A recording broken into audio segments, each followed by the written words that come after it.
ખેડૂતોની ટ્રેક્ટર યાત્રા, શું સરકાર આવશે બેકફૂટ પર? વિવિધ માંગ સાથે ગુજરાતના ખેડૂતો છેલ્લા 15 દિવસથી રેલી સ્વરૂપે, આંદોલન સ્વરૂપે, મામલતદારને આવેદન સ્વરૂપે સરકાર સમક્ષ માંગણી કરી રહ્યા છે કે તેમને જે કમોસમી વરસાદમાં નુકસાની થઈ છે તેના પેટે તેમનું સંપૂર્ણ ધિરાણ માફ કરવામાં આવે, જે તેમને નુકસાન થયું છે તેમને પૂરેપૂરું વળતર ચૂકવવામાં આવે. તે સિવાય બીજી કોઈ વાત નહીં. આ જ વાતને લઈને રાજકીય પક્ષો, સામાજિક પક્ષો, ખેડૂત સંગઠનો વિવિધ આંદોલન કરી રહ્યા છે. આ બધા વચ્ચે આજથી કોંગ્રેસ દ્વારા ખેડૂત આક્રોશ રેલી સ્વરૂપે ટ્રેક્ટર યાત્રાનો આરંભ કરવામાં આવ્યો છે. દ્વારકાથી સોમનાથ સુધીની આ યાત્રા રહેશે, જેની શરૂઆત આજે સોમનાથથી શરૂ કરવામાં આવી છે. આમ તો પાલ આંબલિયાના નેજા હેઠળ આ યાત્રા યોજાઈ છે, પરંતુ તેમાં કોંગ્રેસના મોટા નેતાઓ અમિત ચાવડાથી લઈને વિમલ ચુડાસમા સહિત લાલજી દેસાઈ, આ તમામ નેતાઓ આજે આ યાત્રા શરૂ થઈ ત્યારે ત્યાં ઉપસ્થિત હતા. સરકાર પર નેતાઓએ પ્રહાર કરતાં કહ્યું કે સરકાર ખેડૂતોને પડ્યા પર પાટું મારવા જેવી સ્થિતિ કરી છે. કારણ કે જે રીતના અગાઉમાં જે ગુજરાતમાં યોજના લાગુ હતી, પાક વીમા યોજના સહિતની યોજનાઓ જો આજે હોત તો ખેડૂતોને આટલી નુકસાની વેઠવાનો વારો ના આવત. આ યોજના બંધ કરીને સરકાર નવી યોજના લાગુ પડે છે જે ખેડૂતોના હિતમાં હોતી નથી અને ખેડૂતોને નુકસાની વેઠવાનો વારો આવ્યો છે. અંદાજે 3000 કરોડ જેટલું નુકસાન ખેડૂતોને અત્યારે થઈ રહ્યું છે. તેની સામે સરકારે અત્યાર સુધીમાં તો ફક્ત ટેકાના ભાવે ખરીદીની જાહેરાત કરી છે. મગફળી, અડદ, તુવેર દાળ આ સહિતના પાકોની ટેકાના ભાવે ખરીદી કરવામાં આવશે.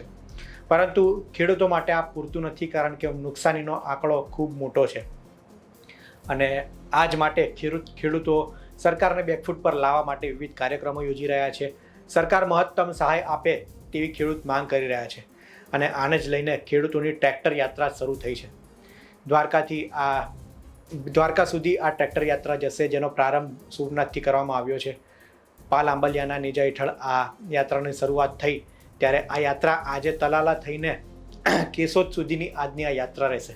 એટલે કે કેશોદ આ યાત્રા વિરામ, આજનો દિવસ, આજની રાત એ કેશોદમાં વિતાવશે.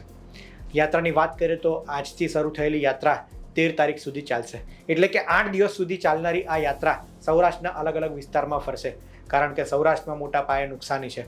આ અંગે કોંગ્રેસ નેતાને સવાલ પણ પૂછવામાં આવ્યો હતો કે ગુજરાતભરમાં નુકસાની છે તો ફક્ત યાત્રા સોમનાથથી દ્વારકા એટલે કે સૌરાષ્ટ્રના પંથકમાં શું કામ? જેના જવાબમાં કોંગ્રેસ નેતાએ કહ્યું હતું કે આગામી સમયમાં 2-3 દિવસમાં અલગ અલગ વિસ્તારમાં પણ આ પ્રકારની રેલી એ નીકળવાની છે અને સમગ્ર ગુજરાતના ખેડૂતોને જાગૃત કરવા માટે આ યાત્રાનો હેતુ છે. ત્યારે સવાલ એ છે કે શું આ યાત્રા છે ટ્રેક્ટર રેલીથી સરકાર ભીસમાં આવશે? કારણ કે સરકારે તો એક તરફ જાહેરાત કરી દીધી છે કે અમે ટેકાના ભાવે મગફળી સહિતના પાકની ખરીદી કરીશું અને રાહત પેકેજની પણ વાત કરી છે કે થોડા દિવસમાં સર્વે બાદ રાહત પેકેજ પણ આપવામાં આવશે. આ રાહત પેકેજ મહત્તમ મળે તેવો ખેડૂતોનો પ્રયાસ છે. બીજી તરફ સરકાર એમ કહે છે કે અમે સકારાત્મક વલણ અપનાવી રહ્યા છીએ અને ખેડૂતોને જે નુકસાન થઈ છે તેમાંથી ખેડૂતોને અન્યાય ન થાય તે પ્રકારનો જિલ્લે અંદાજિત 4600 જેટલા કર્મચારીઓ સર્વેની કામગીરીમાં જોડાયા છે. મુખ્યમંત્રીએ પણ કહ્યું છે કે મારી દેખરેખ હેઠળ આ સર્વેની કામગીરી થઈ રહી છે. કૃષિમંત્રીએ પણ વાત કરી છે કે રાહત પેકેજ ટૂંક સમયમાં આપવામાં આવશે.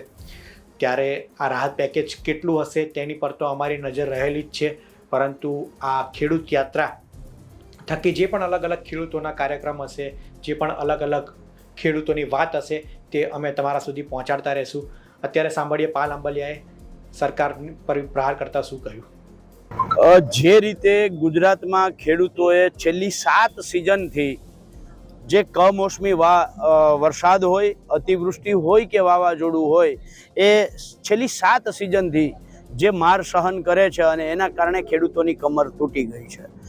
એની સામે એક બાજુ કુદરત રૂઠી છે ને બીજી બાજુ સરકાર જૂઠી છે.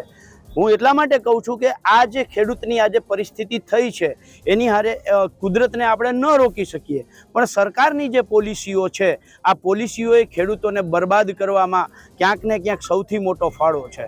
સૌ પહેલાં સરકારે પાક વીમા યોજના બંધ કરી, ત્યાર પછી મુખ્યમંત્રી કિસાન સહાય યોજના લઈ આવ્યા. આ કિસાન સહાય યોજનાની જાહેરાત ખર્ચ સરકારે 50 કરોડનો કર્યો, પણ ખેડૂતને આ યોજના 2 વર્ષ ચાલી, એમાંથી એક રાતી પાઈ પણ ચૂકવવામાં ન આવી.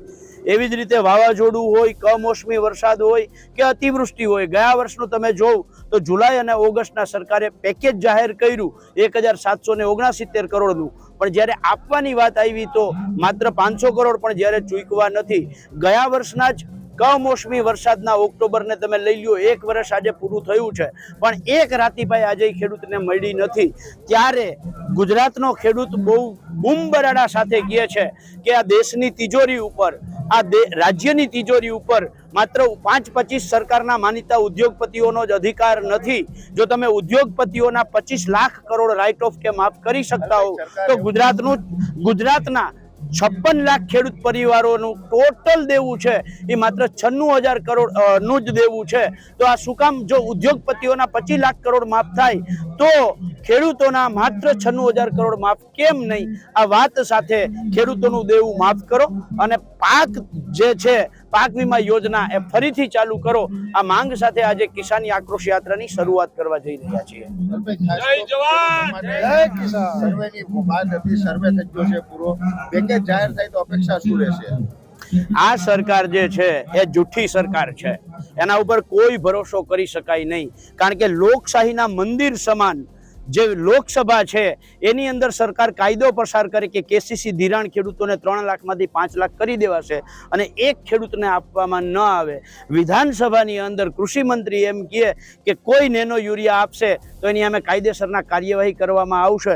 આ સરકાર સર્વેના નાટકો કરે, સર્વેની જાહેરાતો કરે, પરિપત્ર કંઈક અલગ કરે, મોઢેથી વાત કંઈક અલગ કરે. એટલે આ સરકાર પાસે, સરકારને હું આજે જાહેર માધ્યમોના માધ્યમથી કહેવા માંગુ છું કે અમારે તમારા જે હેક્ટરે 5, 25, 50 હજારની જે સહાયની તમે વાત કરો છો, આ કોઈ સહાય જોતી નથી.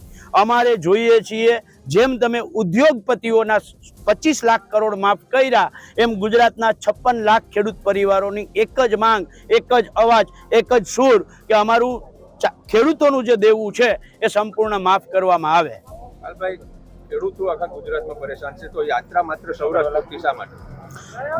તમને ખાલી એટલું યાદ કરાવવા માંગુ છું કે આજે અહીંયાથી આ યાત્રા ચાલુ થાય છે. 10 તારીખથી ઉત્તર ગુજરાતમાં પણ યાત્રા ચાલુ થાય છે. સૌરાષ્ટ્રમાં અમે છીએ તો અમે આગેવાની કરીએ છીએ, ઉત્તર ગુજરાતના ખેડૂતો આગેવાની કરે છે. એવી જ રીતે દક્ષિણ ગુજરાતમાં પણ યાત્રા ચાલુ થશે. એટલે માત્ર કોંગ્રેસ પક્ષ સૌરાષ્ટ્રમાં જ આ યાત્રા કરે છે એવું નથી. 10 તારીખમાં ઉત્તર ગુજરાતથી પણ આ યાત્રા ચાલુ થાય છે. કોંગ્રેસની આ યાત્રા અલગ અલગ વિસ્તારમાં ફરશે. ટ્રેક્ટર રેલી અલગ અલગ સૌરાષ્ટ્રના જિલ્લામાં થઈને દ્વારકા સુધી પહોંચવાની છે. ત્યારે લોકોનો કેવો પ્રતિસાદ મળે તે જોવાનું રહ્યું. ટ્રેક્ટર રેલીની શરૂઆત થઈ ત્યારે તો સારી મોટી સંખ્યામાં ખેડૂતો એ કોંગ્રેસની આ ખેડૂત આક્રોશ રેલીમાં જોડાયા હતા. આગળ તેમને કેવો પ્રતિસાદ મળે છે, ગામડે ગામડે, જિલ્લે લોકો કઈ રીતના તેમનું સ્વાગત કરે છે, કેટલા લોકો જોડાય છે તે પણ જોવાનું રહ્યું. બીજી તરફ આમ આદમી પાર્ટી પણ આ રીતના કાર્યક્રમ કરી રહી છે. મામલતદારને આવેદનપત્ર આપવાનું હોય કે અલગ બીજી માંગ હોય, દરેક રાજકીય પક્ષ એ પોતાની રીતના કામ કરી રહ્યો છે. ત્યારે આગામી સમયમાં સરકારને આનાથી કેટલો ફરક પડે છે તે પણ જોવું રહ્યું. આ વિડીયોમાં હાલ આટલું જ. ગુજરાતના તમામ મહત્વના સમાચાર માટે ગુજરાત તક જોતા રહો. ધન્યવાદ.